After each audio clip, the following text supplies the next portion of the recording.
এক সময়ের প্রাচীন জনপদ ভাওয়াল পরগনা বর্তমানে গাজীপুর নামে পরিচিত। ভাওয়াল নামকরণের পিছনে রয়েছে সুদীর্ঘ ঐতিহাসিক পটভূমি। বিভিন্ন সূত্র থেকে ধারণা করা হয় যে প্রায় ২৫০০ বছর পূর্বে বঙ্গ জনপদের এই অঞ্চল মোগল সম্রাট অশোকের শাসনাধীন ছিল। এই ধারণার কারণ জয়দেবপুরে অবস্থিত শাকেশ্বর স্তম্ভ। প্রাচীন যুগ থেকেই এই অঞ্চলের ডবাক ডাকুরাই শাকেশ্বর প্রভৃতি ক্ষুদ্র জনপদ পাল, দাস, চেদি ও চণ্ডালদের দ্বারা শাসিত হয়। মুসলিম শাসনামলে এই জনপদগুলো ভাওয়াল নামে সুবৃহৎ পরগনায় পরিণত হয়। ঐতিহাসিক তথ্য থেকে জানা যায় যে খ্রিস্টীয় নবম শতাব্দীর দিকে রাজা যশোপাল, যিশুপাল প্রতাপ ও মহেন্দ্র ভাওয়ালের বিভিন্ন স্থানে ক্ষুদ্র ক্ষুদ্র সামন্ত রাজ স্থাপন করেন। প্রচলিত কিংবদন্তি অনুসারে এই ক্ষুদ্র সামন্ত রাজ্যগুলো চেদি রাজ্য নামে পরিচিত ছিল।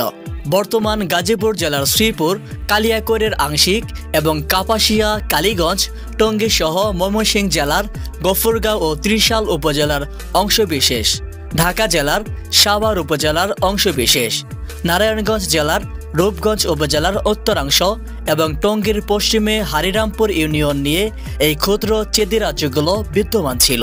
ভাওয়াল নাম নিয়ে নানা মতভেদ পরিলক্ষিত হয়। ভাওয়াল গবেষক নুরুল ইসলাম ভাওয়াল রত্নের মতানুসারে চণ্ডাল রাজাদের পতনের পর ভাওয়াল গাজীদের অধিকারে আসে। কারো কারো মতে ভদ্রপাল বা ভবপাল নাম থেকে ভাওয়াল নামকরণ হয়। মহাভারতে বর্ণিত কুরুক্ষেত্র যুদ্ধের সময় ভবপাল নামক রাজ্যের অস্তিত্ব সম্পর্কে জানা যায়। মতান্তরে ভগালয় থেকে ভাওয়াল নামের উৎপত্তি, কারণ মহাভারতে ভগালয় নামেরও উল্লেখ রয়েছে। ব্রহ্মা পুরাণে ভদ্র নামের একটি বর্ণনা পাওয়া যায়। গবেষক নুরুল ইসলামের মতে আইনই আকবরী গ্রন্থ থেকেই প্রথম জানা যায় যে এই অঞ্চলের নাম ভাওয়াল।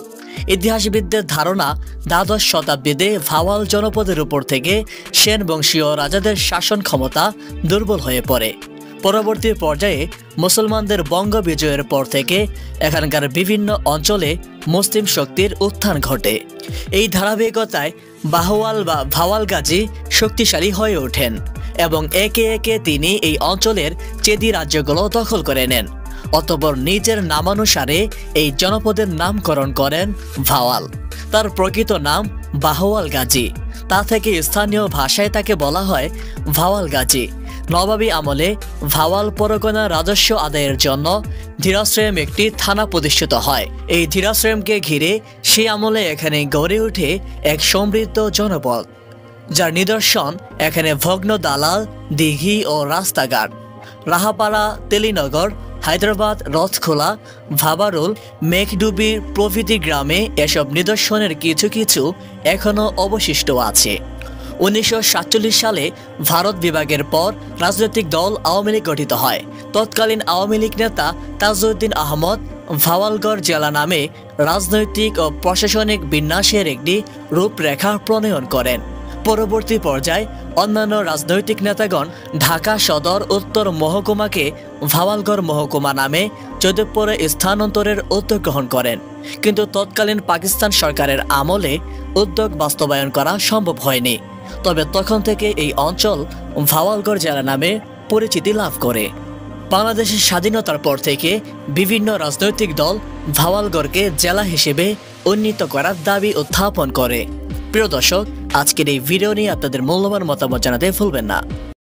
গাজীপুরবাসী, কাশিমপুরবাসী, আজকের এই ভিডিওতে আমরা গাজীপুরের নামকরণ এবং সংক্ষিপ্ত ইতিহাস নিয়ে এই ভিডিওটি সাজিয়েছি। আশা করি আপনাদের কাছে ভিডিওটি ভালো লেগেছে, এনজয়েবল হয়েছে। তো পরবর্তীতে যদি আপনাদের কোনো অনুরোধ থাকে বা কোনো কমেন্টস থাকে, সেটা অবশ্যই আমাদের এই ভিডিও কমেন্ট সেকশনে জানতে পারেন এবং আপনাদের মূল্যবান কমেন্টের উপর ভিত্তি করে কিন্তু আমি পরবর্তীতে আরেকটি দুর্দান্ত ভিডিও নিয়ে উপস্থিত হওয়ার চেষ্টা করবো। তো ততক্ষণ পর্যন্ত ভালো থাকবেন, সুস্থ থাকবেন, আপনার ভালোবাসার মানুষকে অনেক বেশি ভালোবাসবেন, ভালো রাখবেন। আল্লাহ হাফেজ।